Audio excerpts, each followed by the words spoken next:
Dunia kerja penuh dengan intrik politik, hukum, dan HAM. Halo, apa kabar sobat pendidikan semuanya? Semoga kalian ada dalam kondisi yang baik-baik saja.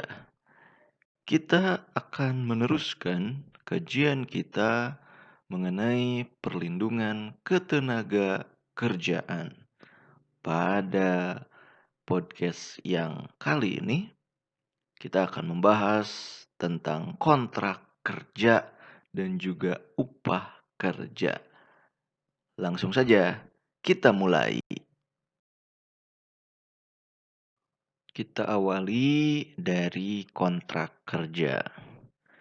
Kontrak kerja adalah suatu perjanjian antara pekerja dan pengusaha secara lisan dan atau tulisan, baik untuk waktu tertentu maupun untuk waktu yang tidak tertentu, yang memuat syarat-syarat kerja, hak, dan kewajiban.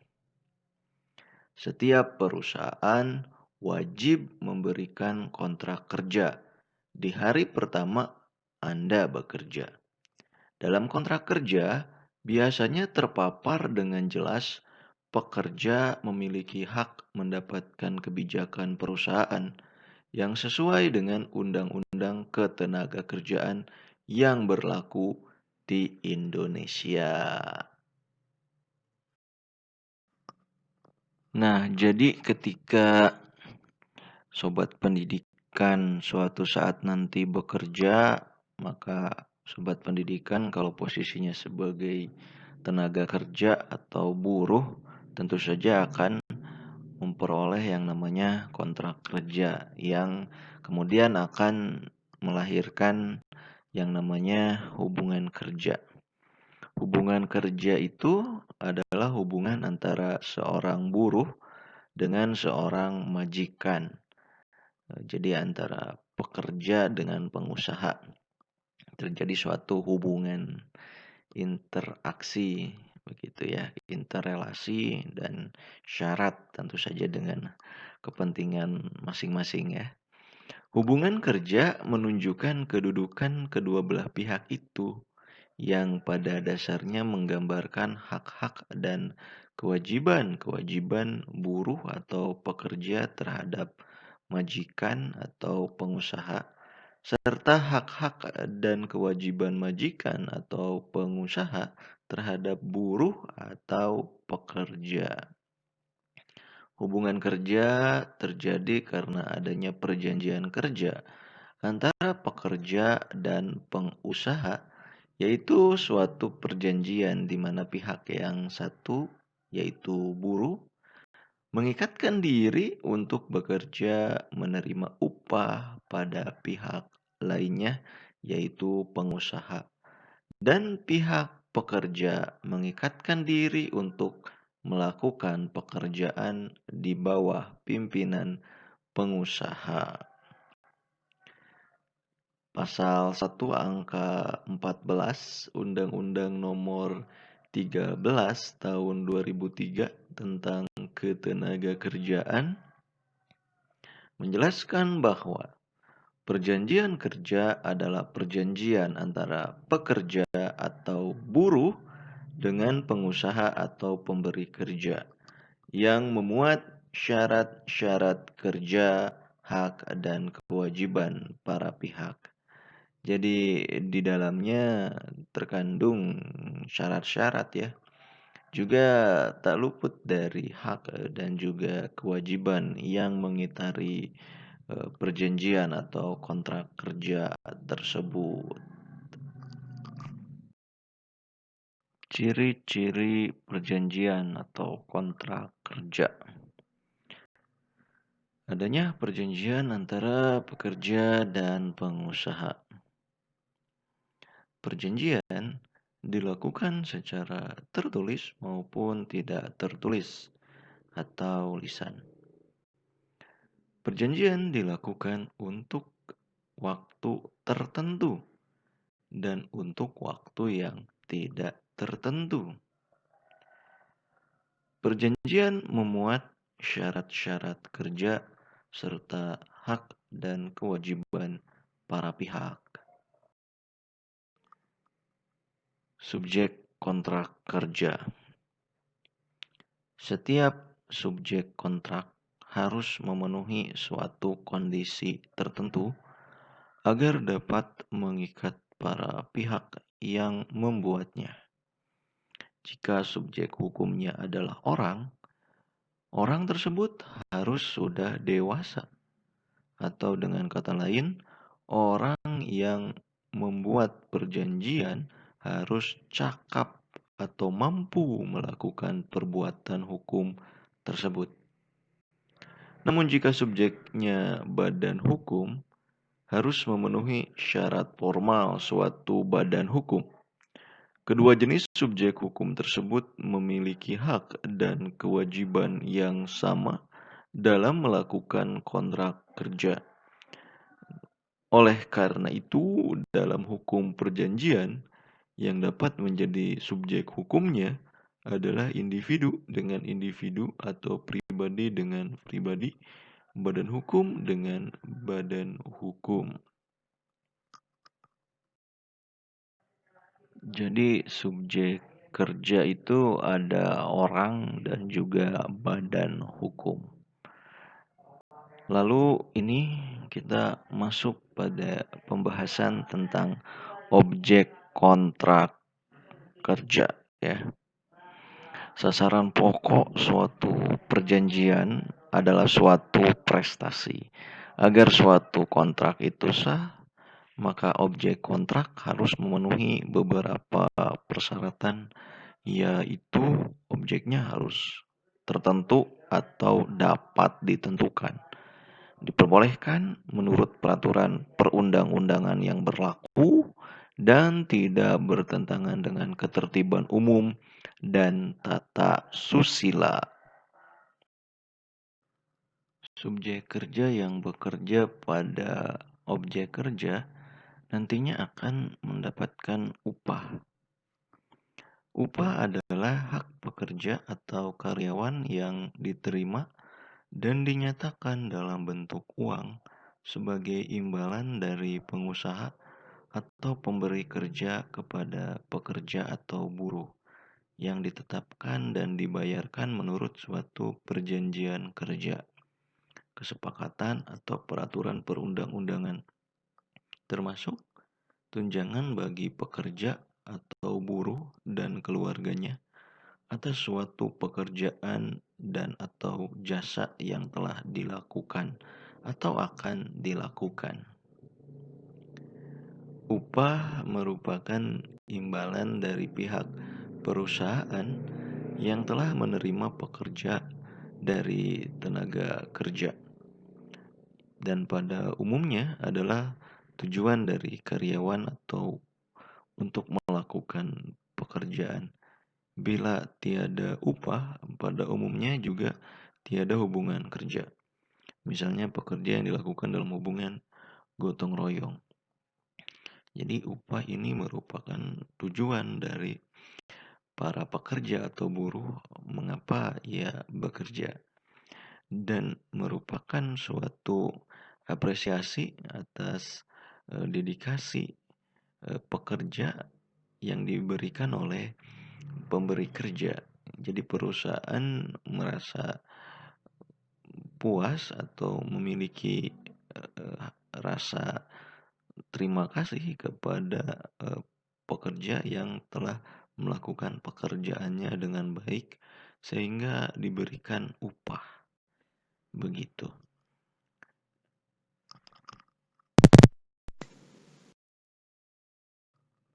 Upah itu sendiri ada macam-macam bentuknya. Yang pertama ada yang disebut dengan upah nominal.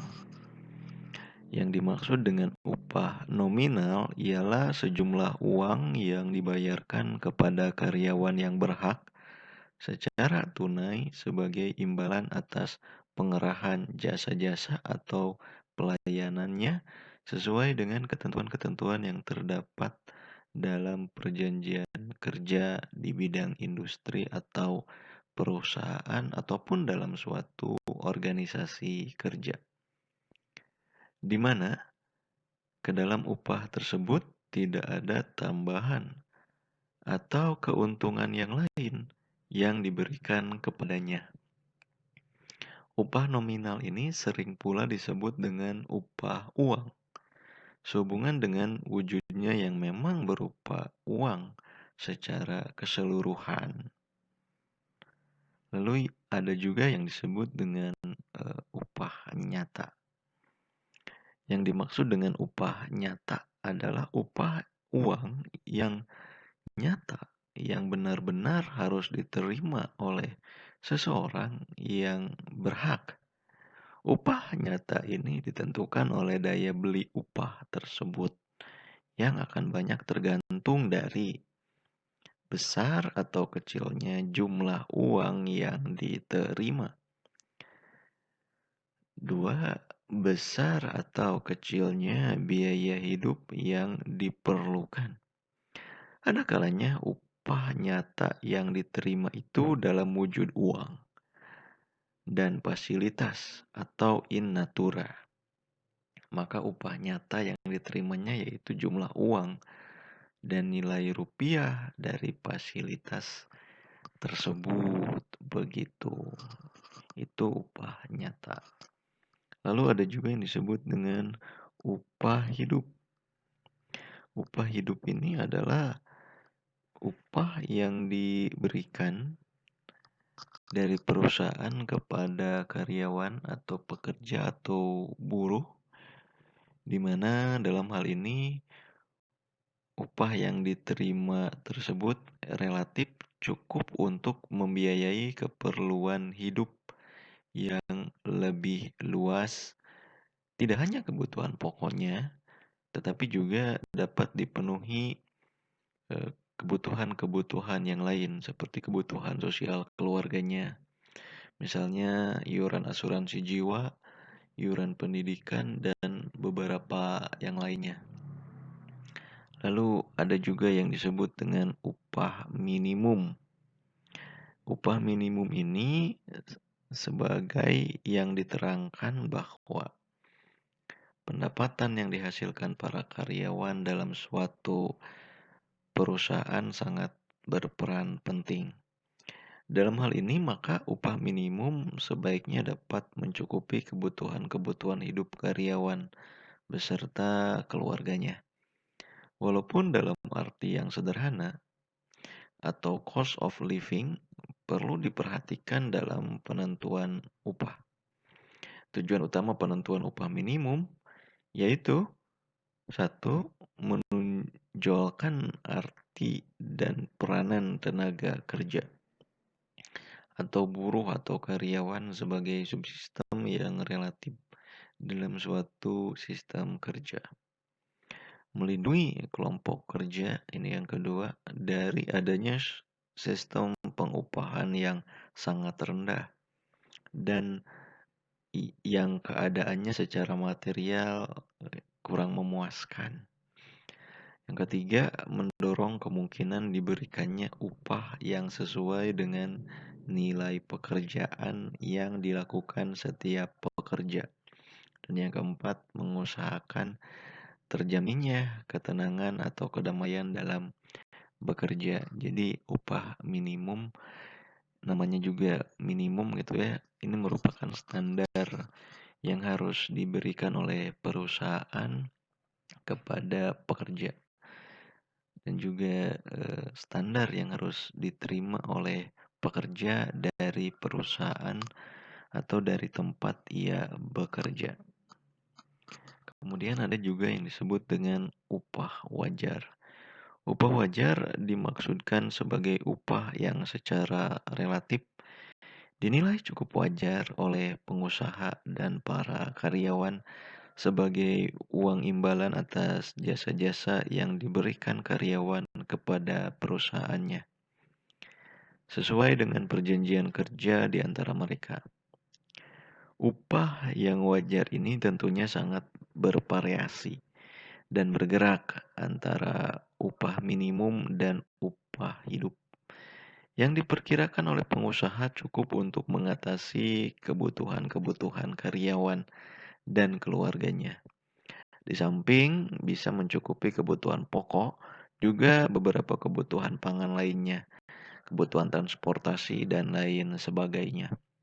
Jadi upah wajar ini bergerak di antara upah hidup dan upah minimum gitu ya.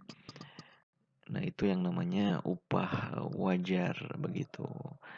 Hal yang wajar yang harus diberikan oleh perusahaan kepada pekerja dan hal yang wajar yang harus didapatkan oleh pekerja dari perusahaan atau dari tempatnya ia bekerja sehari-hari begitu. Demi dan untuk melangsungkan kehidupan demi dan untuk mempertahankan eksistensi hidup sebagai manusia itu sendiri. Nah, menurut pasal 1 angka 30 Undang-Undang Nomor 13 Tahun 2003, upah adalah pekerja atau karyawan yang diterima dan dinyatakan dalam bentuk uang sebagai imbalan dari perusahaan atau pemberi kerja kepada pekerja atau buruh atau karyawan dan dibayarkan menurut suatu perjanjian kerja, kesepakatan kerja atau peraturan perundang-undangan, termasuk tunjangan bagi pekerja dan keluarganya atas suatu pekerjaan atau jasa yang telah atau akan dilakukan. Penerima upah adalah buruh. Pembayaran upah ada dua kemungkinan, yaitu pengusaha atau pemberi kerja. Ya, ini dasar hukum tentang upah kerja di dalam dunia pekerjaan.